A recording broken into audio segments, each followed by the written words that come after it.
माननीय व्यासपीठ, त्याचप्रमाणे आमचे आदर्श शिवाजीराव सावंत माझ्या पप्पांचे मित्र, पण आमचे आदर्श. आम्ही कलमीच म्हटल्यावर त्यांचं नाव आमच्या नजरेसमोर येतं.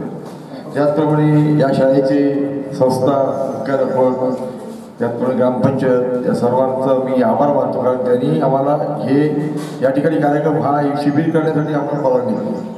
संतोष सावंत आमचा आता कलमिस्कर राहिला नाही, तो आमचा वाडीकर झालेला आहे, त्यामुळे तो आमचा मित्रच आहे खास.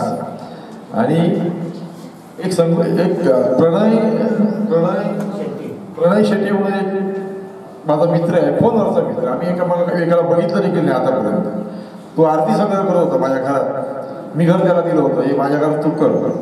आणि त्यांनी फोनवर सांगितलं, मी त्याला अजून बघितलंच नाही कसला आहे तो, काळा आहे की बरं. त्याने सांगितलं आपण एक शिबिर करूया. म्हटलं करूया. मी कोणाच्या जीवावर सांगितलं? संतोषच्या जीवावर सांगितलं.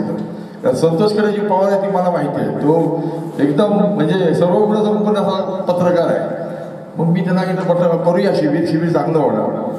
आणि शिवाजी काका आहेत, त्यामुळे मला तर भीती नव्हती.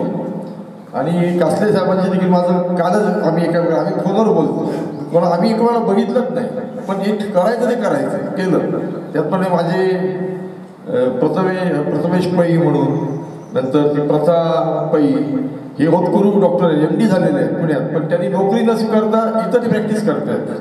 म्हणजे त्यांनी देखील समाजासाठी वाहून घेतले. नाही तर आता काय होतं, MD झाली की मुंबईत नोकरी मिळते चांगल्यापैकी, पण त्यांनी जे केले त्यांनी स्वतःसाठी हॉस्पिटल निर्माण केलं आहे पंचकर्मचं मळगावमध्ये. कांचन इंदोरकर ती माझी बहीणच आहे, ती तर गेले अनेक वर्ष कोणाचे पैसे देखील घेत नाहीत, फी, तिचं काम चालूच असतं. आणि यश एक स्मृती असा तो फेब्रुवारी महिन्यात गेला, म्हणून मी एक ठरवलं की त्याच्या नावाने काहीतरी करावं. आणि ही संकल्पना पुढे आली, संतोषने सहकार्य केलं आणि चांगल्यापैकी शिबिराची सुरुवात झालेली आहे. तेव्हा सर्वांना धन्यवाद देतो. संजीव परबने देखील मला सहकार्य खूप केलेलं आहे, त्याला देखील धन्यवाद देतो. तो येईल, त्याला आपण त्याचा सत्कार करू. एवढं म्हणून मी माझं भाषण थांबवतो.